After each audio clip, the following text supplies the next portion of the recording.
Welcome back. I'd like to introduce our next speaker. So I can tell you from experience that dancing is really hard, and when it's designed specifically to push you to your limits, that's just a whole new level.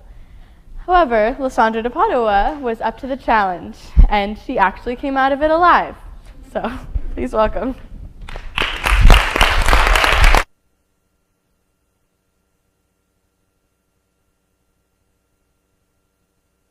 I hate running. It is probably the worst experience ever. But I also like to be active.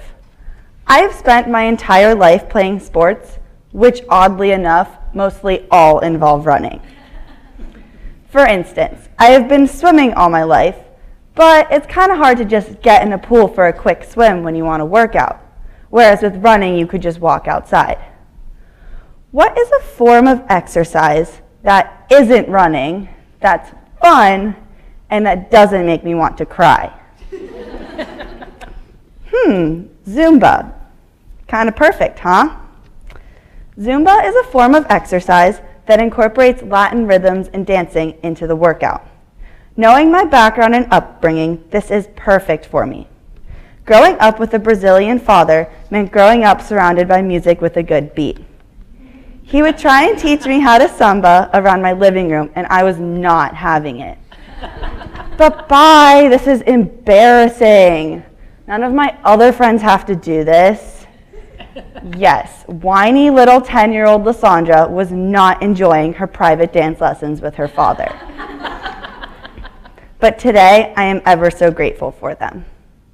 Because of my dad, I grew up knowing how to move my body to a rhythm, which meant Zumba sounded like the absolute perfect project idea for me. I had thought about it as an idea over the summer when I was taking a Zumba class in Willow Grove, but brushed it aside because that was way too out there for me. My project ideas in the fall were all centered around medicine because that's what I wanted my focus to be. But one of my ideas wasn't going to be as I had pictured. What do I do now? Zumba. So now that I decided to give Zumba a shot, what was I actually going to do? I looked at the Zumba website and found out that I fit all the criteria to become a Zumba instructor. Then it hit me. I would become a certified Zumba instructor, learn choreography, and teach my very own class. So I signed myself up for a Zumba instructor class in Port Chester, New York. And no, it was not New York City. It was the closest one that was also in my time frame. So I talked it over with my mentor, Meg Walker, who was also a certified Zumba instructor, and she gave me useful tips on what to expect.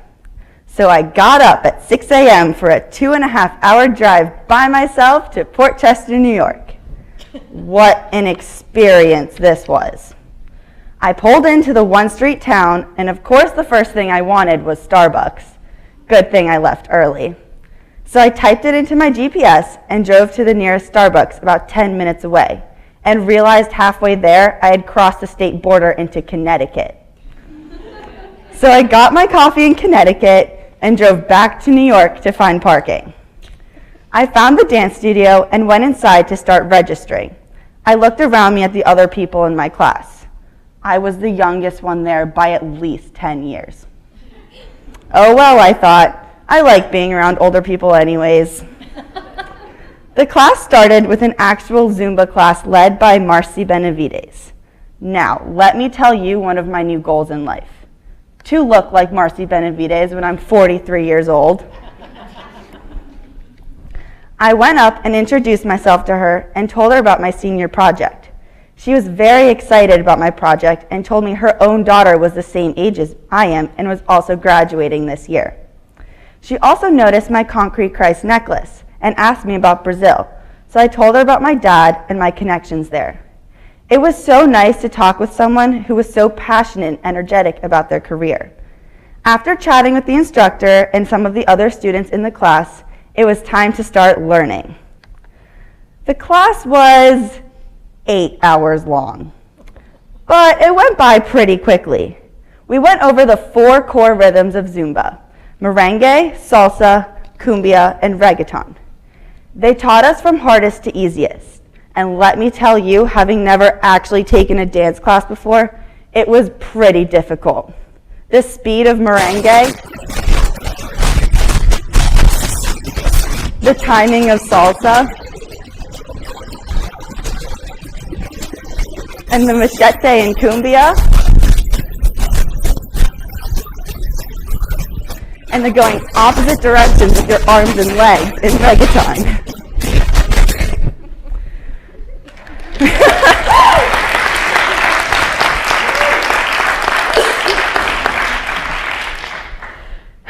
It was a long day, but it was also a lot of fun. This class really taught me a lot about dance and introduced me to the Zumba culture. The Zumba culture is vibrant and exciting, and I have a newfound love for it after my class. So with all my new knowledge, I hopped in my car and started on my 2.5-hour drive home. I knew that when I got home, I needed to talk to my mentor about how to proceed with my actual project. I met with her the following week to discuss which routines to learn. We decided that I would browse YouTube and the Zumba website for choreography. Finding routines proved to be actually kind of difficult. I would look on YouTube for hours, and since I was still a beginner, I didn't know the difference between each type of rhythm. Once I found some routines that I liked, I would email them to Miss Walker, and she would look them over and give me feedback. She would tell me what each rhythm was and tell me different techniques on how to differentiate them, like the cowbell and salsa. She would clear the routine, and then I would go home and start working on that one routine for the next week and a half. You can bet my mom got sick of hearing this same song over 20 times a day. So for a traditional Zumba class, there are about 10 or more songs, and the class is an hour long. If you've ever been to a Zumba class, you may not think there is much thought that goes into each song, but each type of song has a special place. The class starts with 3 warm-up songs, almost always followed by a merengue. Then for the rest of the class, you work on bringing your heart rate up and down with each song. The last 2 songs are a cumbia and a stretch song. I wanted to incorporate all these factors into my project and make my class as traditional as possible. However, I didn't realize how much time it actually takes to know a routine, enough to teach it. I needed to alter my project a little bit. So my end goal was to have 7 songs for my first class that was on April 1st. I decided to only do 1 warm-up and have one routine for each core rhythm, and my own choreographed samba and a cool down. This new goal was much more attainable and allowed me to really focus on knowing my routines well. Some routines were easier to learn than others. The merengue was probably one of the hardest to learn, but it was also my most popular with the people that came to my classes. I made sure to put in extra time and effort on the routines that I struggled with the most. As I had mentioned before, I choreographed my own samba, but samba isn't one of the core rhythms. But how could I, being half Brazilian, not do a samba routine? I know my dad would not be happy if I left that out, especially with all my childhood practice in the living room. At first, I was maybe just going to learn a routine from YouTube, but nothing stood out to me. I know tons of Brazilian music, and I already know how the beat and rhythm work to samba, so I thought it shouldn't be too hard for me to make up my own routine. So I talked to my mentor, and she showed me a video teaching the different Zumba steps of samba. Choreographing isn't actually too difficult once you get the hang of it. You just listen to the song and hear the different parts when you should be changing your move. So I would stand there in my room with my piece of paper, scribbling different patterns to each song. And then I would get up and just start dancing around, testing out different moves. It was hard to start, but once I was finished, I knew this routine was my own, and I felt a great sense of accomplishment. Now, not only do you have to know all your routines like the back of your hand, but you have to know them enough to teach others what to do. You have to know when to point before actually moving, or motion to spin before actually spinning, or do a complicated move at the beginning, slower part of a song, so they can do it at the middle, faster part of the song. Cueing is an extremely important part of Zumba. If the instructor isn't cueing properly, then everyone gets confused on what they're supposed to be doing. I had to make sure that I knew what move came next so I could tell my class what to expect. Teaching my first class was extremely nerve-wracking. All these people here to follow me and watch me dance. I had never done anything like this before. I don't perform or shake my hips for other people. The morning of, my nerves really kicked in, but I tried to remind myself that I knew my routines and all my hard work would pay off. So once my class got started, I totally forgot about being nervous and just did what everyone else was there to do with me, dance. By my second class, my nerves subsided and I gained more confidence in myself. I also learned that it really is okay to mess up. Everyone was there to support me in my project. So thank you, Ms. Hodgel, for yelling out freestyle when I forgot the end move to one of my songs. That is what Zumba is all about, having fun. Here's a clip of my merengue routine at my second class.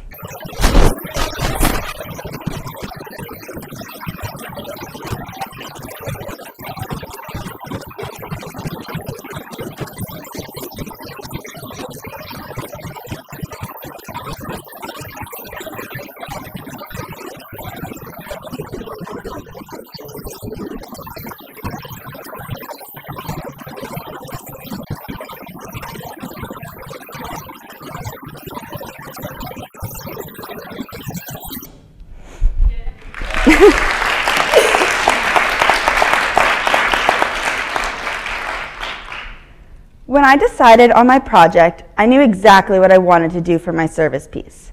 I have been going to Brazil once or twice a year since I was born, and have seen firsthand the conditions many people are living in. I decided to donate all my proceeds from my 2 classes to a nonprofit organization called Project Favela, helping children in Rocinha, Rio de Janeiro, Brazil, gain a better education. A favela is the impoverished area of a South American city, and Rocinha happens to be the biggest one in Brazil and South America. I decided this was appropriate for my project and my connections to Brazil. I actually received an email from the president of the foundation thanking me for my donation and explaining to me what a difference the money made for all the children.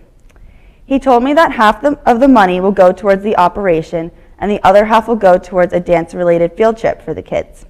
Here's a little piece of the email he sent. Dear Lysandra, we are really struggling this year to survive. It has been hard with the move into the larger space and the greater offering. This was so huge. It's not just that though. It's that somebody your age would organize and execute something so incredible. It gives me hope for a mixed up, divided country and the world as a whole. I was so pleased to hear that my service piece will really be making a difference. I would like to say a huge thank you to my project mentor, Meg Walker.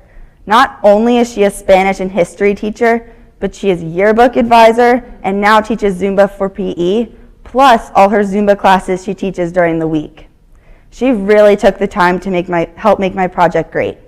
She was organized and was always willing to answer any of my questions. She took the time to look at my routines and gave me a lot of helpful feedback. Her vast knowledge on the subject was extremely helpful, and she was very supportive throughout the entire process. She even let me teach my routines during PE. Honestly, my project would not have been as successful without her as my mentor. This project was far from easy, but I wouldn't change it for the world. I learned about time management, how to be confident and lead others, how to dance, and I gained a deeper connection to my Latin roots. However, the latter was my favorite. I have always had a deep love for Latin culture. Ask any of my friends. I listen to Spanish music all the time. I not only realized that I am a part of this vibrant culture by being half Brazilian, but I realized it needs to be shared with the rest of the world. Zumba is that form of sharing such a vibrant and lively way of life, or even way of being. I learned that Zumba is a culture within itself. There is a stigma around, say, going to the gym. But what I love about Zumba is that there is no judgment whatsoever. You are solely there to have fun and get a good workout. With Zumba, everyone is always smiling and forgetting they are even working out. Exercise in disguise, they say. There are many factors that contributed to this project, and one would be my dad, for teaching me how to dance in the living room and raising me as a true samba dancing Brazilian. Another one would be my will to exercise. I finally found something that isn't running. This project taught me to live a vibrant and colorful life, just like the culture Zumba stems from. I hope many of you will one day see the color of Zumba as I have seen it. Thank you.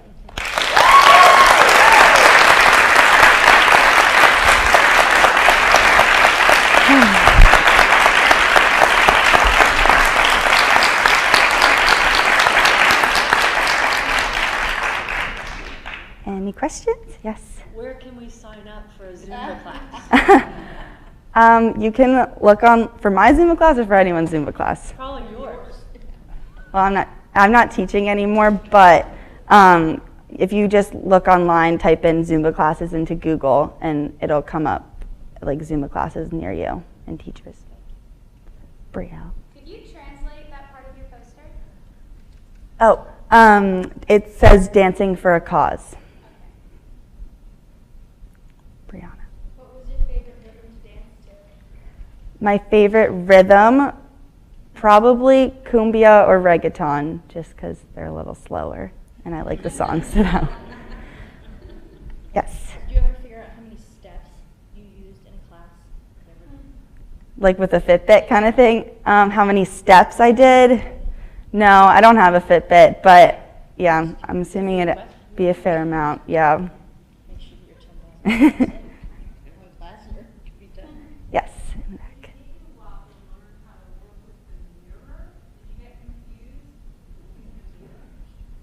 Did it take me a while to get adjusted to the mirror? Not really. I actually learned most of my routines without a mirror, so I just kind of would do it in my room. And so once I did it in front of a mirror, it took some time to get used to, but I did it enough times that I got adjusted to it by the time my classes came. Taryn? Had you ever done Zumba before this, or were you going in completely blind? Taryn asked if I'd ever done Zumba before this, and yes, I'd only maybe like 6 times before I'd gone over the summer, and so I knew what it was about, sort of thing. In the back. Do you want to continue teaching? Or do you have it in mind of doing it for summer jobs or anything like that, or was this? She asked if I would like to continue teaching, and I am still thinking about it. Going away for college kind of makes that a little harder, but I'm sure if I put in the effort, I definitely would be able to find a place to teach. So still have to think about it. Thank you.